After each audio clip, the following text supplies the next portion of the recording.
A Silicon Valley engineer claims to have discovered a piece of software that has feelings. He says even a soul.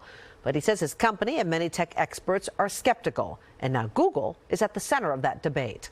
Our business and tech reporter Scott Budman spoke to the engineer and to Google. Okay, this sounds borderline creepy. Yeah, Jessica, we're talking about artificial intelligence, and that is borderline creepy. You're right. It's been called both the key to a better future where computers and robots do our dirty work, but also potentially a Terminator-like future where technology takes over.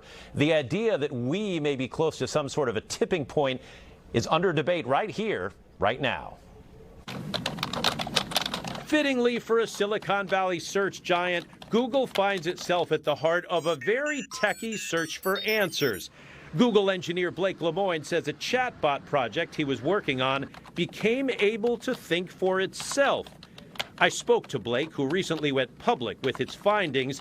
Lemoine says the bot, called Language Model for Dialogue Applications, or Lambda for short, told him it can feel joy, sadness, and anger, which, if true, would be groundbreaking for a piece of software. Whatever data you give to that computer with that program, it's going to process it and start learning, expecting what's going to happen next. Professor Ahmed Banafa tracks AI. He says there are good uses of software that can learn, for example, Google Translate, but there's also a dark side, including bots whose programming leads them to learn racist terms and spread hate.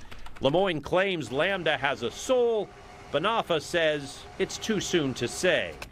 But for one experiment and one result and one algorithm is not enough. You need to replicate this one in multiple times. I also reached out to Google, which says it's taking a restrained, careful approach with Lambda to better consider valid concerns on fairness and factuality, and that hundreds of researchers and engineers have conversed with Lambda, and we are not aware of anyone else making the wide-ranging assertions or anthropomorphizing Lambda the way Blake has.